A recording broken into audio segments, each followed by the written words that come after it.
Baik, selamat malam rekan-rekan semua.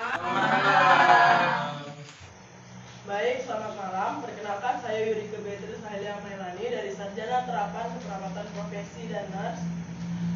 Saya berasal dari Poltekkes Kemenkes UU. Baik, pada malam hari ini, di sini saya akan memberikan penyuluhan sedikit tentang pencegahan korupsi. Baik, pada malam hari ini saya akan menyampaikan sedikit materi tentang pencegahan korupsi. Yang pertama, di sini saya akan menjelaskan dulu bagaimana pengertian korupsi, terus dampak-dampaknya, juga ada 9 nilai integritas anti korupsi. Selanjutnya di sini saya akan menjelaskan faktor penyebab korupsi. Faktor penyebab korupsi ini terbagi menjadi dua. Yang pertama faktor internal dan faktor eksternal. Yang pertama saya akan menjelaskan tentang faktor internal. Faktor internal ini berdasarkan aspek perilaku individu dan berdasarkan aspek sosial. Aspek perilaku individu ini berasal dari diri sendiri. Yang contohnya itu adalah sifat tamak atau rakus, terus moral yang kurang kuat, dan gaya hidup yang konsumtif atau berlebihan. Selanjutnya berdasarkan aspek sosial. Hal ini bisa terjadi karena dorongan dan dukungan dari keluarga, walaupun sifat pribadi seseorang tersebut tidak ingin melakukannya. Selanjutnya yang kedua itu adalah faktor eksternal. Yang pertama adalah aspek sikap masyarakat terhadap korupsi, aspek ekonomi, politis, dan organisasi. Baiklah, setelah tadi sudah menjelaskan tentang faktor penyebab dari korupsi, selanjutnya saya akan menjelaskan tentang dampak korupsi. Yang pertama itu adalah melambatnya pertumbuhan ekonomi suatu negara. Selanjutnya adalah menurunnya investasi dan meningkatnya kemiskinan. Selanjutnya adalah meningkatnya ketimpangan pendapatan dan menurunkan tingkat kebahagiaan masyarakat suatu negara. Ini adalah 9 nilai anti korupsi. Yang pertama itu adalah jujur, disiplin, tanggung jawab, adil, berani, peduli, kerja keras, kerjasama, dan sederhana. Ini adalah 9 nilai anti korupsi yang masyarakat harus lakukan. Baik, selanjutnya di sini saya akan memberikan sedikit video tentang pencegahan anti korupsi. Baik, di sini saya akan menampilkan video animasi pendidikan tentang anti korupsi. Silakan bisa.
Presentasi yang dapat saya sampaikan, juga video yang bisa saya tampilkan. Di sini saya akan membuka sesi pertanyaan.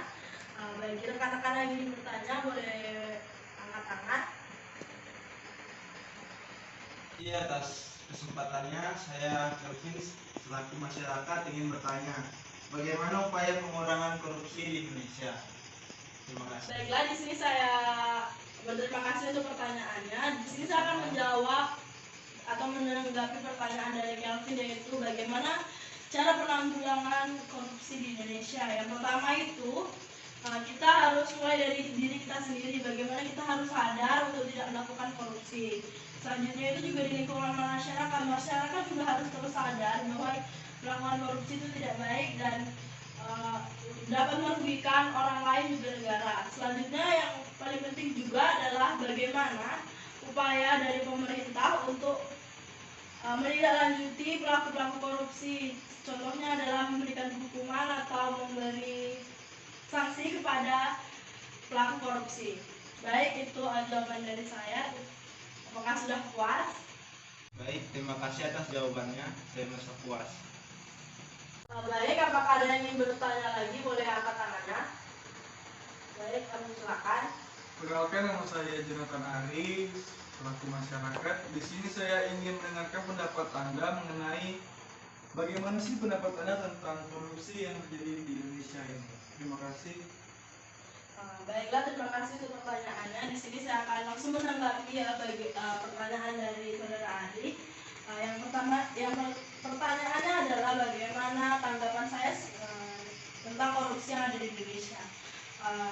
Yang saya amati di korupsi di Indonesia ini masih banyak dilakukan atau masih merajalela. Itu dikarenakan masih kurangnya kesadaran masyarakat untuk tidak melakukan korupsi. Itu juga masih kurangnya ketegasan dari pemerintah untuk menindaklanjuti baik para koruptor.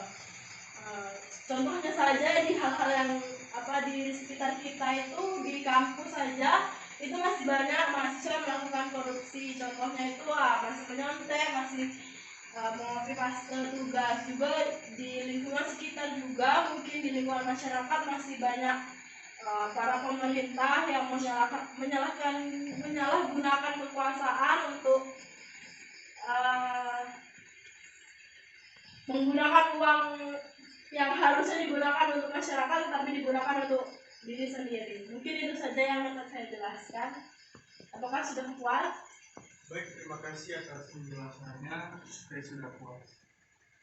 Baiklah, mungkin itu saja presentasi yang bisa saya sampaikan pada malam hari ini. Dan kesimpulannya untuk pada materi ini adalah korupsi dapat dilakukan oleh siapa saja dan di mana saja. Maka dari itu kita sebagai masyarakat hendaklah untuk berupaya untuk menghentikan korupsi yang ada di Indonesia ini dari hal-hal yang terkecil.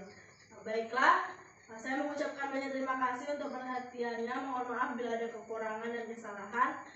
Terima kasih, selamat malam.